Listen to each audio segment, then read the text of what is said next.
Jet engines screamed behind me as the heat from the exhaust soaked through my dress shirt. My wife was laughing, loudly, one of those artificial, high-pitched cackles she reserves for her boardroom audience. That same boardroom was now climbing the steps of the company jet, clutching branded gift bags and half-finished flutes of champagne. I was holding a suitcase. No bag, no drink, no invite. Just a quiet ultimatum between my fingers. Don't do this, I told her.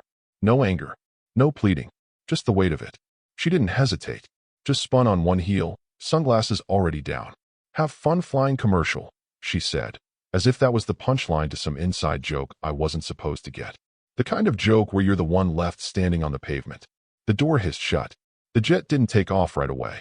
No, it lingered there, almost like they wanted me to hear the laughter bleeding through the fuselage.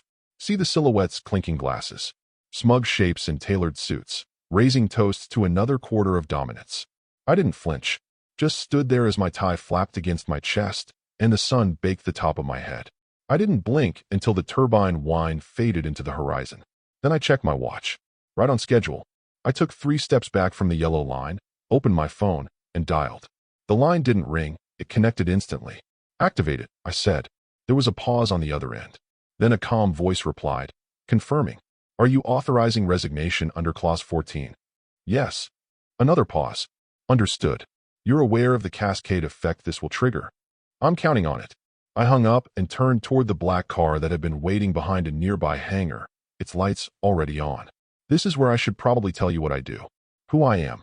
Why the name Virion Tech, the name on their custom luggage tags, only exists because of a shadow clause in a very old agreement. But the truth is, none of them ever asked. For years, I played the supportive spouse, the charming +1 at galas, the man in the corner who did something in consulting. When the paperwork went through, my name wasn't listed, just an anonymous signatory via a trust nobody in the company cared to audit. Because why would they? I was just her husband. Now they'd learn. But not through shouting. Not through scandal. Through silence and signatures. Through a few lines of text they skimmed years ago, and one clause buried in the fine print. Clause 14. Before I headed back to the hotel, I glanced one last time toward the sky. They'd be airborne by now, toasting themselves, high-fiving over a successful pitch to yet another multinational who'd never know their data infrastructure was now unstable. Funny thing is, none of this would have happened if she'd just treated me like I mattered. If she hadn't tried to win in front of the board by publicly reducing me to nothing. Not even by words, but by omission, erasure. But she did. And now, every time that jet climbs, it's running on paperwork I just made obsolete. By the way, if you're still listening, and you're the kind of person who's ever been underestimated, overlooked, or dismissed by someone who thought they had all the power, go ahead and follow. More than 90% of you listen without subscribing, but hitting that button actually motivates my team to keep these stories coming. Anyway, back at the hotel, I changed shirts, opened my laptop, and entered a one-time code from a black key fob. A simple dashboard appeared. Resignation in progress. I clicked confirm. The real fun hadn't even started yet. The hotel room was beige. Beige walls, beige curtains, beige air. The kind of place meant for business travelers who don't ask questions and never stay long enough to notice the smell of recycled air in the carpet. I dropped the suitcase on the chair, still zipped. Didn't bother unpacking. Just pulled out the laptop, a nondescript black slab with no brand name, and placed it on the desk like I was performing surgery. The screen flickered once, then required a retinal scan. A second later, a passphrase prompt appeared. I typed it in slowly, deliberately, not because I was nervous, but because I wanted to savor every keystroke. Each letter was another nail in the coffin of their perceived control. The dashboard loaded. Virion Tech IP Holdings. A name nobody on the board had ever bothered to Google deeply, let alone audit. They thought it was some offshore legal formality, one of those shell companies rich men used to avoid taxes. And it was. But it was also the spine of every patent they'd ever built a product on. Guess who wrote those patents? Not their current legal team. Not the boozy Harvard grad with the Bluetooth earpiece. Me. Every product pitch, every quarterly projection, every glowing article in Wired or Fast Company, built on my sentences, my phrases, my clauses. But I never asked for public credit. I asked for protection, for a firewall between myself and the circus. She said she understood. Stay anonymous, stay safe, she used to say, back when she still thought I was the smartest man she knew. Now she thought I was luggage. I opened the Final Acts folder. Inside were 3 documents: a resignation letter, a cascading termination clause trigger notification, a media push file. I selected all 3, dragged them to the encrypted upload field, paused, then clicked send. The screen blinked. Status, sent. Then I waited. It didn't take long. About 47 minutes later, the first headline hit one of the smaller tech insider blogs. Key legal partner resigns from Virion Tech IP Holdings. The post was short, bare bones, citing anonymous sources, noting that a major unseen player had just detached himself from the company's foundational legal backbone. No name, no photos, but anyone paying attention to Virion Tech's rise would know the implications. I refreshed the page again. Now it was on 2 more blogs. Then a tweet. I leaned back in the chair. No fist pumps. No monologue. Just stillness. This wasn't about rage. Rage is messy, sloppy. Rage leaves fingerprints. This was about control, precision, consequence. I opened a private message from a burner app and typed a line to someone I hadn't spoken to in over a year. Phase 1 complete. Watch the secondary triggers. They replied with a single emoji, chest night. I shut the laptop. Somewhere, maybe still mid-flight, her champagne glass was probably half full. Maybe they were talking about next steps, or mocking the nervous compliance officer who had raised concerns last year about licensing audits. And maybe, if I timed it right, the notification about my resignation would hit the inboxes of their in-house counsel just as the plane taxied to a private hangar. I wasn't in a rush. She had handed me humiliation. I handed her the quiet beginning of systemic collapse, clause by clause, just like I'd written it. The jet hit cruising altitude, and the first wave of self-congratulations began to swirl like clockwork. Glasses clinked, shoes came off, and someone put on a playlist labeled Boardroom Bangers. I wish I were joking. Hell of a trip, muttered Jerry from Product Strategy, already on his 3rd refill. And that presentation? Nailed it. I swear, Meredith, you could sell a toaster to a Tesla. Meredith, my wife, my soon-to-be former CO wife, was perched like royalty, one heel tucked under her, sipping slow from a tall, thin flute. She basked in the attention, the smirks, the shoulder pats. Not one mention of the tarmac. Not one glance toward the empty seat. Just careful laughter and forward momentum, like nothing had happened. Her phone buzzed. She ignored it. Eyes locked on the in-flight screen mirroring their pitch deck, now looped and muted. Then it buzzed again, more insistent this time. She glanced at the screen, rolled her eyes, and answered with the clipped tone she reserved for anyone who didn't come with a title. This better be Meredith. The voice on the other end didn't wait. It was heavy, clipped, and very not amused. It's Alan. We're seeing movement in the secondary market. She blinked. What kind of movement? A legal departure. Someone just filed resignation documents from Virion Tech IP Holdings, tied directly to the patents you pitched this morning. She sat upright.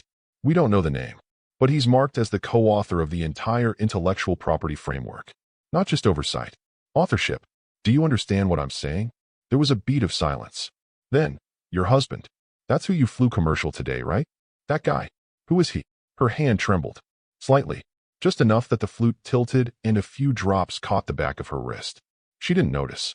Across from her, someone finally registered the shift in her face. Mark, the only board member with the faintest understanding of legal infrastructure, leaned forward, squinting like he was trying to read a contract from memory. He was on the IP chain, he said, mostly to himself. Wait, your husband. She covered the mic, hissed, no. He just consulted early on. He didn't stay involved. Mark raised an eyebrow. Then why is he listed on the patent's authorship clause? That trust name isn't that. Don't, she snapped. On the other end, Alan continued, voice tight now. We need clarity. Because if that resignation triggers clause revocation, your entire licensing model is compromised. And your silence right now? It's not helping. I'll call you back, she said, and ended the call before he could protest. The cabin had gone weirdly quiet.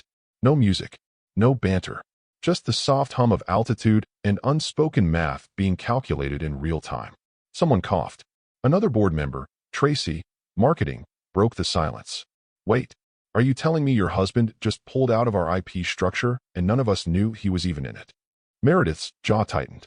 It's complicated. Complicated. Tracy laughed once, hollow. You just pitched an AI integration built on a license you no longer control. We promised a 5-year roadmap to investors on something that might not legally exist anymore. That's not confirmed, Meredith snapped. But the air had changed. Completely. No one looked relaxed now. Nobody was sipping anything. Phones came out. Keyboards clicked.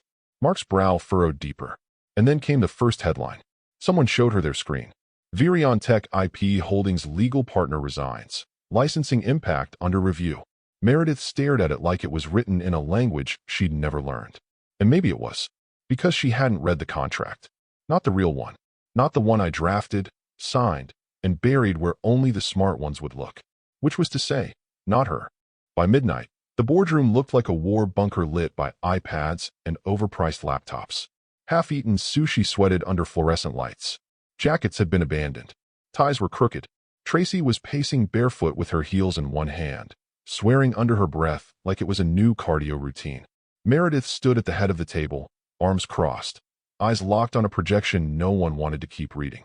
They had looped in legal, compliance, external counsel, and 2 panicked venture capital reps within the hour. Everyone kept saying the same thing. He couldn't have. Not without our knowledge. Not without leaving a trail. But he did. And he didn't. Because no one had ever thought to challenge the silence. At exactly 12:03 a.m., they all received the same email. The subject line was sterile, clinical. Subject, Clause 7.4, Authorship Resignation Consequences. The body of the message was worse. Per the foundational agreement filed under the original patent sequence dated 2012 and revised under silent amendments in 2016, a resignation of an author class signatory, per trust entity 4B, 93, triggers automatic suspension and revocation of associated IP licensing rights within 72 hours. The following assets are affected. VTX Core Framework, Neuroband Predictive Engine, Helix OS Embedded Systems Suite. All licensees must cease usage within the revocation window or face breach penalties under Section 11.2 of International Compliance Statute 4, IP 17. Tracy sat down. Hard. Mark put a hand over his mouth. Jerry, brave, stupid Jerry, asked, "Can't we just pay a fee to reverse it?" Their lead attorney, dialed in from his vacation home in Jackson Hole, shook his head slowly. This clause was constructed like a kill switch. There's no reverse mechanism. You didn't build one. I didn't even know he had a mechanism, Meredith hissed, eyes blazing. The lawyer was quiet for a beat. Then, you didn't read the supplemental filing attached to the patents. That's where it lives. The trust name is the author. The author was him. You all signed off without due diligence. A silence fell over the room, broken only by the sound of someone knocking over a cup of coffee. Mark finally asked, "What happens if we don't comply?" "Lawsuits. Cease and desist. You'll be infringing on intellectual property the moment the 72-hour window closes. Investors will pull. Clients will pivot. You're effectively squatting on tech you no longer own. 3 of our 5 current contracts are built on those assets," Meredith whispered. "Half our roadmap. Our Q4 earnings." The attorney nodded. "And you'll be releasing statements about delays. Maybe recalls. You'll be lucky if the stock only dips." She didn't sit. Didn't breathe for a moment. Just walked out. Down the hall. Out onto the terrace of the building's 18th floor, cold air slapping her face like a punishment. She dialed. Not her assistant. Not legal. Me. 3 rings. Then voicemail. She tried again. Same. Then again. Still nothing. She typed a message. "We need to talk. This isn't funny." No response. So she tried a voice memo instead. Her voice cracked halfway through. "I don't know what this is, or what you're trying to prove. But if this was about the tarmac, if you felt humiliated, then fine, yell at me, punish me, whatever. But don't destroy everything. Please. We can fix this. Call me." She hit send. Read. No reply. She stared at the screen for a long time, thumbs twitching, until her reflection in the black mirror of the phone caught her off guard. She looked like a stranger. A tired, hollow stranger wrapped in synthetic silk and apologies that were already too late. Back inside, the team had moved on to crisis language for shareholder comms. Phrases like unexpected transition and temporary disruption. The kind of words that say we're bleeding but trying not to show it. She didn't go back in. Didn't need to. She knew what came next. Because this wasn't just a clause. It was a countdown. By morning, Meredith was already 3 espresso shots deep and pacing her home office like a feral executive. Her designer heels clicked across marble like a metronome counting down a death sentence. The sunlight through the windows didn't soften anything. It just exposed the cracks she'd managed to hide in boardrooms. She wasn't used to being the one scrambling for handholds. She was used to being called, not ignored, and certainly not outmaneuvered. She opened her old contact list, names she hadn't touched in years. Consultants, advisors, legal tacticians she'd inherited through him. Men and women who once dropped everything when her husband called, but never once responded to her emails unless he was CC'd. Now she was alone. First, she tried Marcus, the old IP litigator who used to play chess with him after hours. No reply. Then came the venture compliance auditor from Zurich, the one she once called boring but brilliant, after watching him dismantle a competitor's licensing loophole over lunch. The message was marked read within 5 minutes. No reply. She tried calling. Straight to voicemail. It was the fourth call. An older woman named Francesca, a retired equity partner from an obscure boutique firm in Brussels. That finally picked up. Her voice was dry, measured. "Meredith," she said, before Meredith could even launch into her opening script. "I need your help. This thing he triggered, Clause 7.4, it's unraveling everything. Please, I just need to understand. What is he doing?" There was a pause. "Then, he warned you." Meredith froze. Francesca continued. "He came to me years ago. We walked through every clause, every signature, every fail-safe. He wasn't building a company, Meredith. He was building an exit." "I didn't know," Meredith said, breath catching in her throat. "He never told me how deep. He tried. You weren't listening." The line went dead. Meredith stood there, phone dangling in her hand like a dead weight. That sentence wouldn't stop ringing in her head. He was building an exit. She didn't even bother with her bag, just stormed into her car and drove straight to Virionteca's downtown legal office, nearly clipping a cyclist along the way. Security knew better than to stop her. She threw the door open so hard it rattled the frame. "Can we fix this?" she barked before even sitting down. Her voice cracked halfway through the sentence. The chief counsel, a man named Dorian who always seemed half asleep but never missed a detail, didn't flinch. He already had the file open. A printed version. Red annotations filled the margins. "You're asking the wrong question," he said, pushing a thick packet toward her. "The question isn't can we fix this. It's should we have ever ignored him in the first place." "I don't have time for riddles," she snapped. "Tell me how to undo it." Dorian tapped the cover page. "The trust entity that co-authored these patents, for B93, doesn't carry his name, but his digital signature is verifiable. Time-stamped. Authenticated. Witnessed. But he's not listed anywhere public." Exactly. That was the brilliance of it. Legally, he's the architect. Functionally, he's invisible. And that invisibility? It's bulletproof. She sat, finally. The air conditioner above them kicked on, filling the silence with a low mechanical hiss.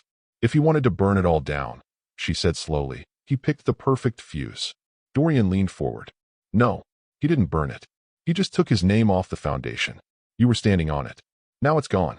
Meredith rubbed her temples, trying to push back the headache clawing through her skull. Okay. Then what can we do? Damage control. Public messaging. Delay tactics. Maybe beg for renegotiation from a position of weakness. But unless you can convince him to reinstate authorship." She looked up. "That's impossible." Dorian didn't argue. Because it wasn't a matter of if he would say no. It was that he already had. Silence is a decision too, and he'd made his. Outside, her phone lit up again. Investor calls. HR, PR. And one message marked urgent from a product team in Singapore. Legal just froze Helix OS update. Partner compliance team pulled out. What is happening? What was happening? The tide was coming in. And her empire? Built on sand. Monday arrived with the stiffness of a funeral. Not the loud kind. The quiet kind, where everyone knows what's coming but keeps sipping their coffee like the smell of death hasn't reached their row yet. The boardroom lights were too bright, too clinical, and no one touched the catered breakfast. Not even Tracy, who once swore by sugar-fueled problem-solving. Mark came in 5 minutes late and didn't even apologize, which told everyone just how bad things were. Meredith stood at the end of the long table, face pale, jaw set, hands clenching and unclenching like she was rehearsing a statement and choking on it at the same time. The screen behind her displayed a dashboard, red arrows, paused projects, headlines flashing words like collapse, revocation, partner exit, licensing war. "Let's begin," she said, barely above a whisper.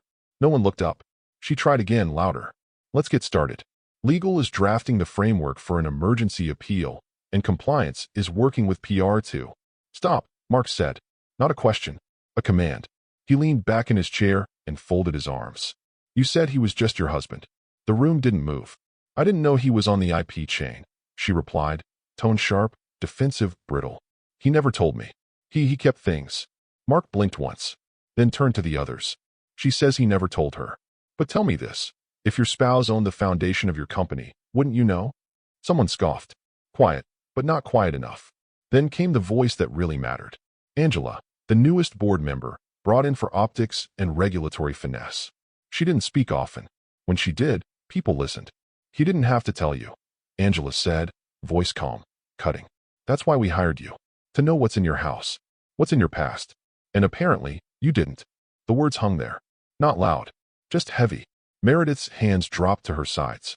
He was supposed to support me. And he did, Angela replied. Until you turned him into a prop. Someone coughed. Jerry's phone buzzed twice. Meredith's own screen flashed with a new message from Investor Relations. Senior partner from Control just pulled out. Acquisition on hold. We're at DEFCON levels of concern here. She didn't need to read the rest. She already knew. The Control deal, months in the making, was set to finalize this week. The media had been prepped. A joint press release was drafted. But the lawyers had spotted the clause. And Control's general counsel wasn't stupid. Nobody wants to buy a car with the engine missing.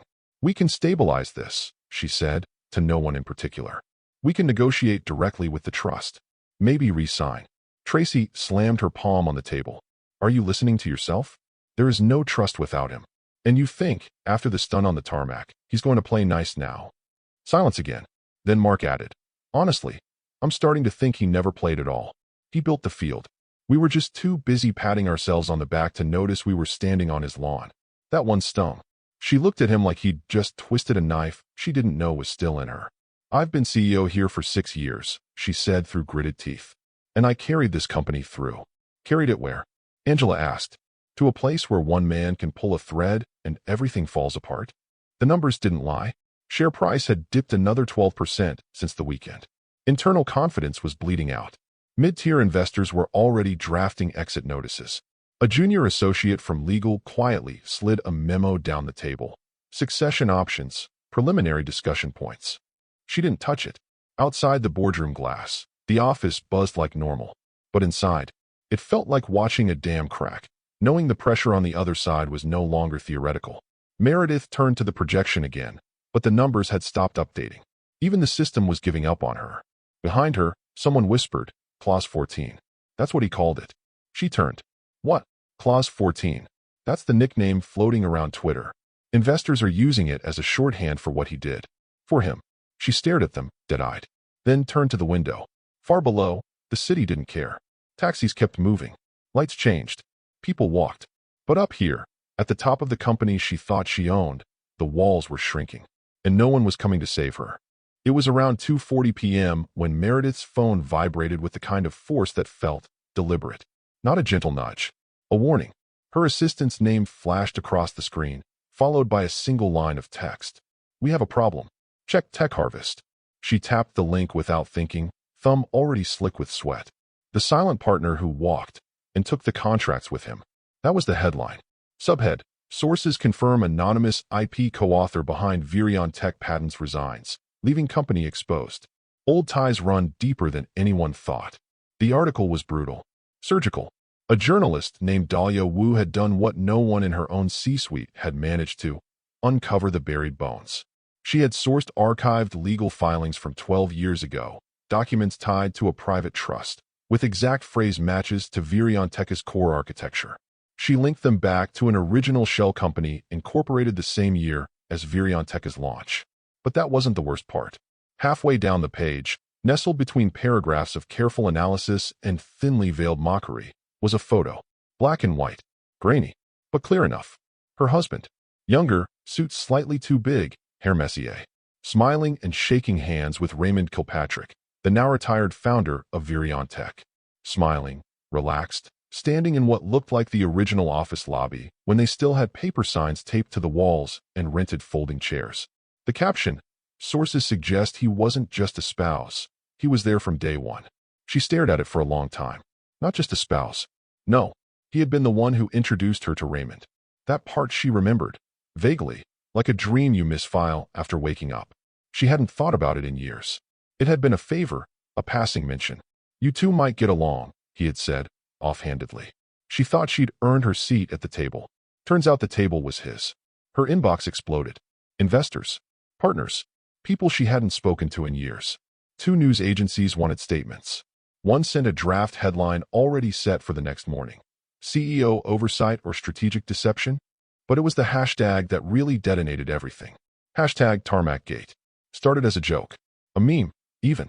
Someone had uploaded a short animation of a man being left on the tarmac while a jet took off, overlaid with captions from Clause 14 and a fake stock chart nosediving in real time. It went viral within the hour. By evening, the hashtag was trending across multiple platforms. A parody account popped up pretending to be her husband, posting cryptic quotes from old contracts and tagging them hashtag Clause 14. One post read, "You don't lose the game when the board laughs. You lose it when they don't know whose board they're standing on." Her board called an emergency video session at 7 p.m. Nobody smiled. Even Tracy, who usually cracked nervous jokes, sat silent. "We need to discuss optics," Mark said first, using the polite euphemism everyone knew meant you. Angela didn't bother sugarcoating it. "They're going to want blood," she said. "And you left the perfect photo for them to point to." Meredith kept her jaw clenched. "So what? I resign and the company magically fixes itself?" "No," said Dorian from legal, patched in from somewhere in his car. "But it's the only card we have left that shows contrition. The optics of me stepping down in the middle of a panic would at least show you understand what's at stake," Angela cut in. "Right now, you look like someone who lied, got caught, and is now hemorrhaging investor confidence because she thought her husband was a decoration." Meredith's phone buzzed again. A text from her own mother. "I saw the article. Was he really involved that long?" She didn't answer. The walls weren't just closing in, they were being ripped down. Publicly. Mocked. Memed. Retweeted. Quoted out of context. Investors who once begged for meetings were suddenly forwarding polite withdrawal letters. And her board, the one she thought she controlled, was now muttering words like succession, interim leadership, reputation firewall. All because she left a man on a tarmac and assumed he had nowhere to go. But ghosts don't need runways. They just disappear and take the floor out from under you. She landed at the municipal airport. No entourage, no board, no champagne, no one to carry her bag. Just her, a pair of sunglasses she no longer needed, and the silence that now followed her everywhere. It was a silence louder than any scandal she'd faced in her career. Because this one wasn't public shame. It was personal collapse. The car ride took longer than she remembered. The town hadn't changed much, but she had. Everything felt smaller. The gas station she once mocked for selling single roses in water tubes was still open. The corner cafe still had the faded cash-only sign on the door. And the house, his house, technically, though it had once been theirs, still sat on the hill with the same cracked stone path and the dent in the gutter she swore they'd fix in the spring. That spring never came. The gate wasn't locked. Of course it wasn't. He'd always left it open. He said it gave the place a lived-in honesty. She used to roll her eyes when he said things like that. The front door opened before she even knocked. He was there, older, calmer, wearing the same watch she'd given him 7 years ago for their anniversary. She had forgotten it even existed. She opened her mouth, but no words came out. Not at first. Just the sound of her own breath catching in her throat. "I didn't know," she finally said. "You should have told me who you really were." He didn't blink, just turned and walked into the living room, where sunlight spilled across an old leather chair and a bar cart he once said was purely decorative. He poured a drink, 2 fingers of something dark and expensive, and didn't offer her one. "I did tell you," he said, without looking up. "More than once. But you laughed." She winced. "I thought you were just being poetic, melodramatic." "No," he said, swirling the glass. "I was being careful." He reached behind a stack of books on the side table and pulled out a folder. Thick, brown, unassuming. He walked it over, laid it on the coffee table between them like an offering or a weapon, depending on how you looked at it. She stared at it. "What is this?" "You already know," he said. "But read it anyway." She opened the cover, fingers trembling. Inside, full documentation of the trust. The original patent filings, author certifications, digital signature logs, and clipped neatly to the front, a printed document titled Clause 14, Trigger Conditions and Transfer Authority. She read the first paragraph, then the second. By the third, her knees buckled, and she sank onto the couch like her bones had lost structure. "This can't be valid," she whispered. "It is. Validated. Filed. Witnessed. You had authority over transferal? Of everything. I was the architect, not the face. There's a difference." But you let me stand there. I let you stand where you wanted to stand. You were so focused on optics. Meredith, you stopped looking at structure. And structure is what holds everything together when optics collapse. She clutched the folder like it could somehow reverse what she'd done. Why now? Why pull it now? He took a sip from his glass. Because you left me on the tarmac. That wasn't, she stopped. Even she didn't believe the excuse forming in her throat. That was petty. It was stupid. It wasn't meant to. He cut her off with a glance. Calm. I see. You reduced me. In front of your board. On purpose. That wasn't an accident. That was a declaration. So I responded. Strategically. She looked back at the document, her eyes scanning the numbers, the chain of custody, the fact that, on paper, he had more authority than she'd ever had. I married a ghost, she said quietly. No, he said. You married a partner. You just stopped treating him like one. She looked up, eyes glassy. Is this final? He finished his drink. You triggered it. And walked out of the room. She stayed there on the couch, folder in her lap, staring at the paper she never thought she'd have to read. Not in this house. Not from him. And for the first time since this began, she realized. She hadn't just underestimated him. She'd erased him. And ghosts don't forget. The morning of the shareholder meeting felt like walking into a hospital right after the heart monitor flatlined. No one said it aloud, but the tone had shifted from, let's contain this, to, let's keep the corpse from leaking on the carpet. The press was already sniffing around the lobby. A cluster of minor outlets lingered near the elevators, pretending not to eavesdrop. A few blue-check Twitter personalities were live-tweeting any exec who passed through the revolving doors. One even called out to Meredith directly. Any comment on Clause 14, Miss Ellison? But she didn't flinch. She kept walking, kept her face neutral, as if holding herself still would stop the momentum. Inside the glass-walled conference hall, the board had arrived early to rehearse. Again, Dorian had prepared a contingency script, dry and careful. Unexpected personnel changes, strategic reassessment, accelerated partnerships in new verticals. Empty language built to stall panic. But panic wasn't listening anymore. The room filled slowly. Not just shareholders, analysts, observers, rival firm scouts pretending to be consultants, and a few old-guard investors who smelled blood in the water and came not to vote, but to watch the collapse unfold in person. Meredith took her place at the front with the rest of the board, face powdered, palms damp, spine straight. She stared at the clock. 5 minutes to start. That's when the envelope arrived. No courier. No announcement. Just a man in a gray suit, anonymous, efficient, who walked up to the chairman, handed him the envelope, and walked out again without a word. The chairman frowned, slit the seal, read, and stopped. Everything okay? Angela asked, glancing over. He didn't respond right away. Just turned pale. Not shocked. Not confused. Just resigned. Like a man who'd finally found the missing page of a book and realized the ending was already written. He handed the document silently to Dorian. Dorian read, then looked at Meredith. Oh my God, he muttered. He signed it. Who signed what? She snapped, voice sharper than she intended. Dorian turned the page for her. An acquisition offer. From a competitor. A strategic consulting firm with aggressive IP acceleration branches in biotech and neural interface markets. She recognized the name. She knew the name. They'd tried to poach her last year, and she'd laughed them off. But now they weren't poaching. They were buying. And attached to the offer was a signed consulting agreement. With him. Her husband. Her ghost. The one who now advised their biggest rival and had just offered to buy what remained of Virion Tech's core intellectual property at half its original valuation. Effective immediately, Dorian read aloud.